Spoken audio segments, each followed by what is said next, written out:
So here's where we left off, was these cute little plants, which I didn't show a picture of once I got all finished, but you could kind of see them. Today I'm going to work on the storage basket, and oh yeah, it was a little bit more frustrating than I assumed it would be, but I got through it. These are the instructions if you want to like pause and take a better look or whatever. All you need is some wire to make this, even without the kit. So it's all there for you. And I just cut all the pieces according to what it says. I'm going to kind of speed this up a little bit because it's literally just me cutting the wires and bending them. And yeah.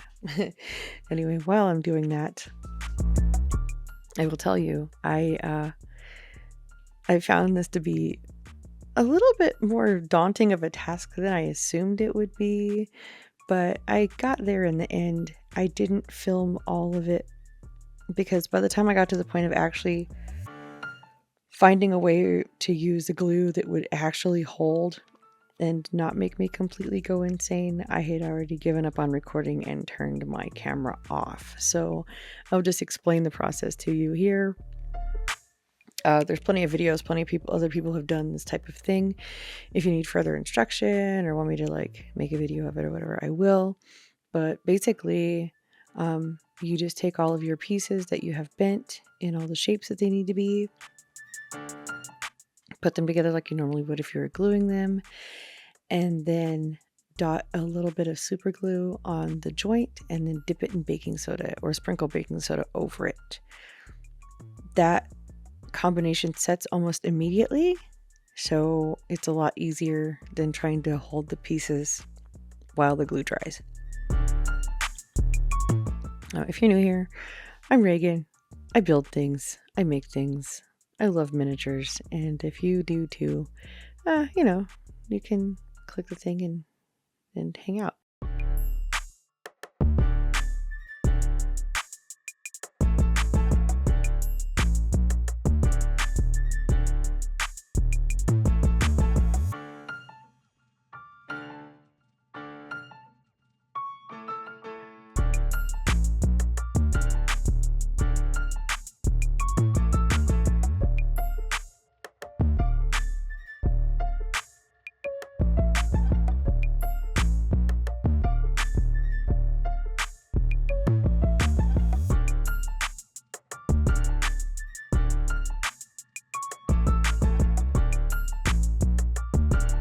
Look at me holding that there all steady for a long period of time thinking that glue is actually going to hold. That's just hilarious.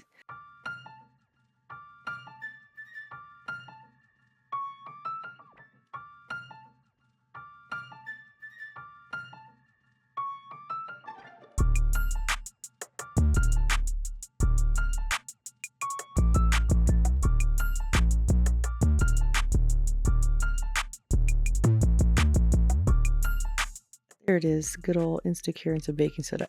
Don't use super thin super glue like I did. It'll make you pull your hair out. Use something that's a little bit thicker and it's a little bit easier to not get everywhere like I did. But there is the basket, my finished product of the basket, and it looks nothing like the picture from the kit cover, but I tried. And onward to floor assembly. So this is pretty straightforward. There's little wood pieces to cut out from paper to glue on here to give it that wood finish, and it just all gets glued together.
Once that's all done, there's a little battery compartment holder that goes underneath, and it's just a couple pieces that get glued in place where you can slide the battery pack for this kit in and out with no issue. It holds it nice and snug so that you can turn it off and on easily.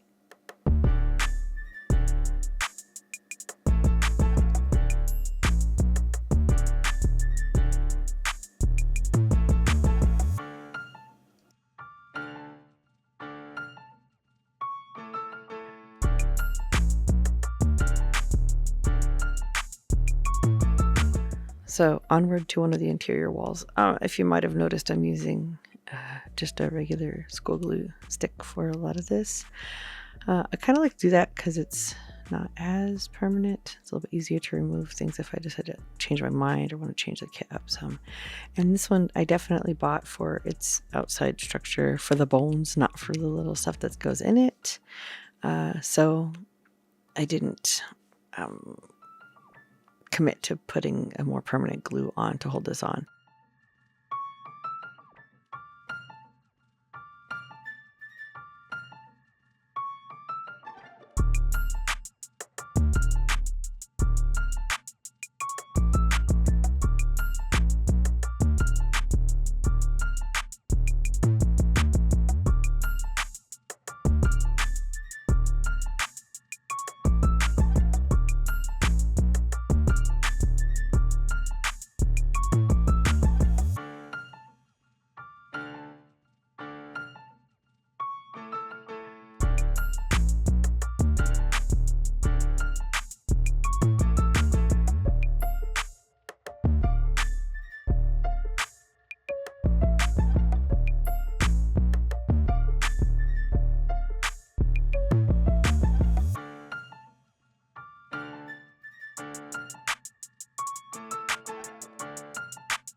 So the next thing is this adorable little kerosene lamp, which is made out of some very simple parts, and I really like it. I could see using a little bit bigger bead and making it something I could actually put a light into and light up, but for this kit, it was fine.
So if you haven't already, hop over to Instagram. I am Disruptive Girl on Instagram. There are links down below to all of my socials and all that fun stuff everywhere that I'm available on the internet. So please check all of that out.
All right, and there you have it, that adorable little lantern.